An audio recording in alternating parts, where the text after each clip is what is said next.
Hello and welcome back to the Van Dyke English Team YouTube channel. Mr. Redmond here, hoping this finds you all well. We've been reading from Lemony Snicket's A Series of Unfortunate Events, The Bad Beginning, and this is chapter 6. The next morning, when the children stumbled sleepily from their bedrooms into the kitchen, rather than a note from Count Olaf, they found Count Olaf himself. "Good morning, orphans," he said. "I have your oatmeal all ready in bowls for you." The children took seats at the kitchen table and stared nervously into their oatmeal. If you knew Count Olaf and he suddenly gave you a meal, wouldn't you be afraid that there was something terrible in it? Like poison or ground glass. But instead, Violet, Klaus and Sunny found that fresh raspberries had been sprinkled on top of each of their portions. The Baudelaire orphans hadn't had raspberries since their parents had died, although they were extremely fond of them. "Thank you," Klaus said, carefully picking up one of the raspberries and examining it. Perhaps these were poison berries that just looked like delicious ones. Count Olaf, seeing how suspiciously Klaus was looking at the berries, smiled and plucked a berry out of Sunny's bowl. Looking at each of the three youngsters, he popped it into his mouth and ate it. "Aren't raspberries delicious?" he asked. "They were my favourite berries when I was your age." Violet tried to picture Count Olaf as a youngster, but couldn't. His shiny eyes, bony hands, and shadowy smile all seemed to be things only adults possess. Despite her fear of him, however, she took her spoon in her right hand and began to eat her oatmeal. Count Olaf had eaten some, so it probably wasn't poisonous. And anyway, she was hungry. Klaus began to eat too, as did Sunny, who got oatmeal and raspberries all over her face.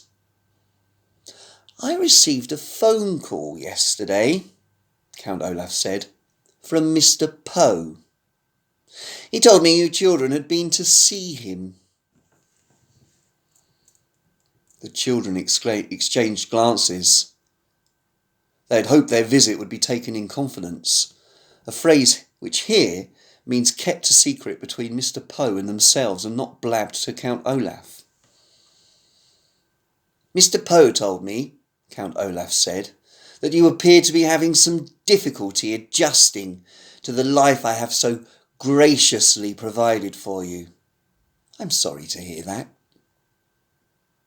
The children looked at Count Olaf. His face was very serious, as if he were very sorry to hear that. But his eyes were shiny and bright, the way they are when someone is telling a joke. "Is that so?" Violet said. "I'm sorry Mr. Poe bothered you." "I'm glad he did," Count Olaf said, "because I want the three of you to feel at home here, now that I am your father." The children shuddered a little at that, remembering their own kind father and gazing sadly at the poor substitute now sitting across the table from them. "Lately," Count Olaf said, "I've been very nervous about my performances with the theatre troupe, and I'm afraid I may have acted a bit standoffish."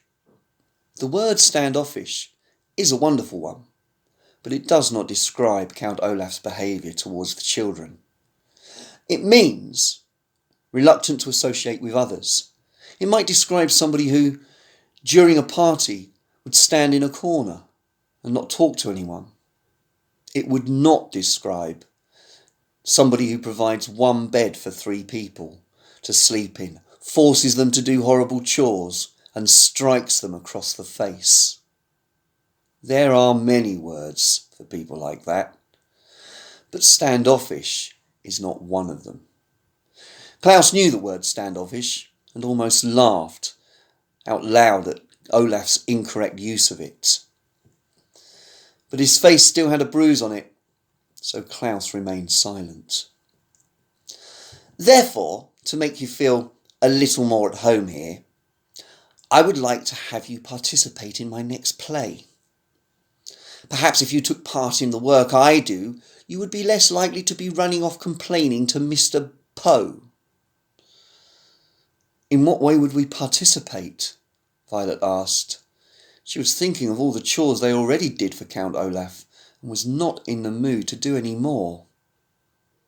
Well, Count Olaf said, his eyes shining brightly, the play is called The Marvellous Marriage, and it is written by the great playwright Al Funcoot. We will give only one performance on this Friday night. It is about a man who is very brave and intelligent, played by me. In the finale, he marries the young, beautiful woman he loves, in front of a crowd of cheering people.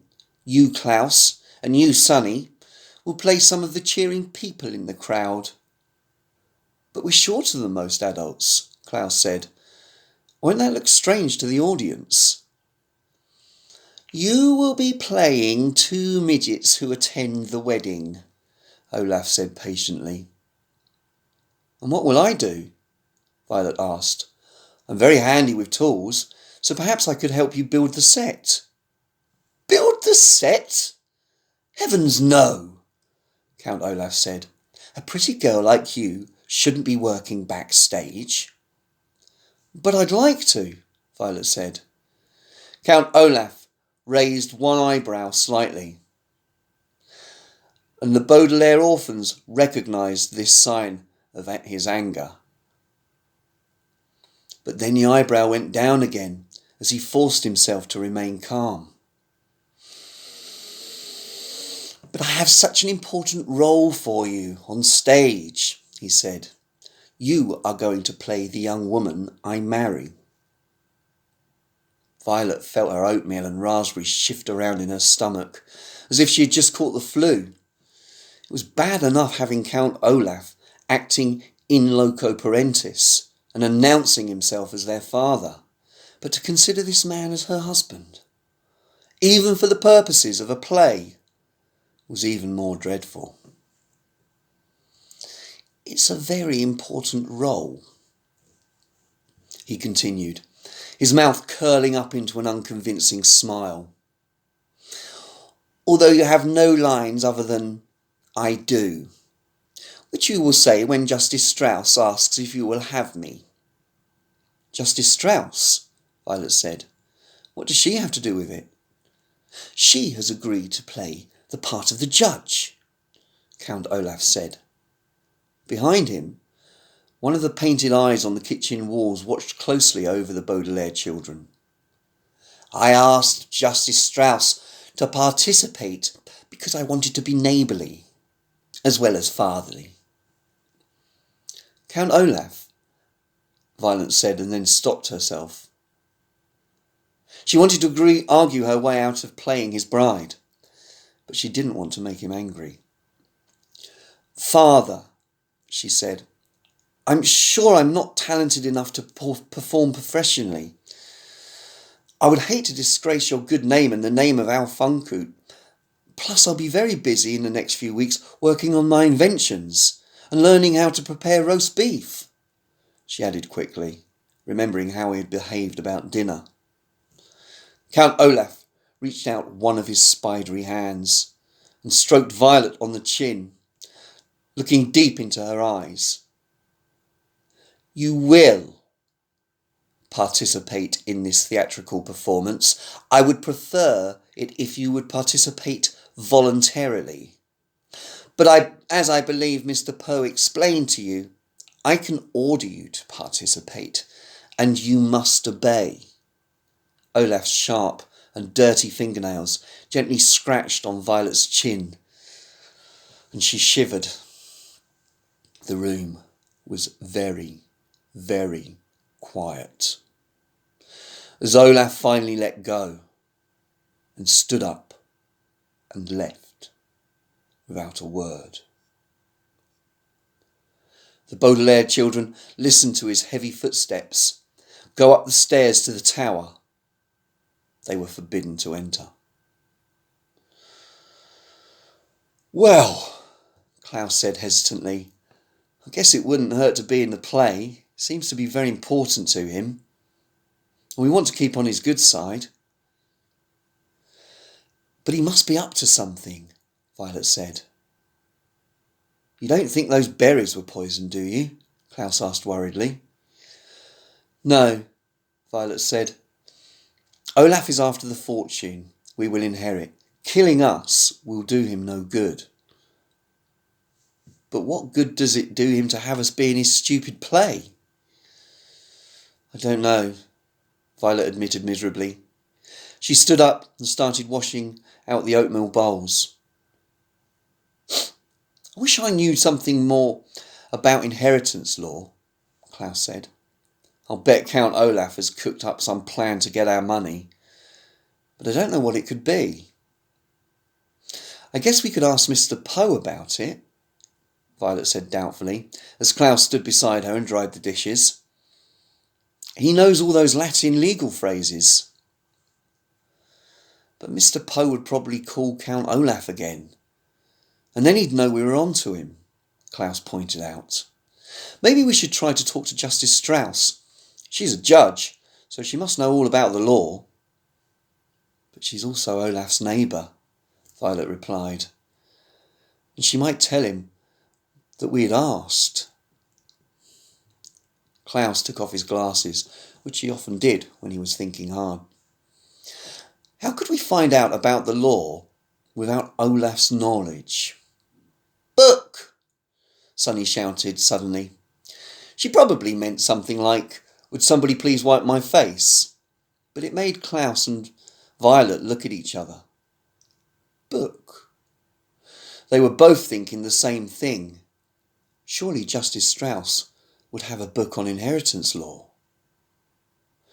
"Count Olaf didn't leave us any chores to do," Violet said, "so I suppose we are free to visit Justice Strauss in her library." Klaus smiled. "Yes, indeed," he said. "And you know, today I don't think I'll choose a book on wolves."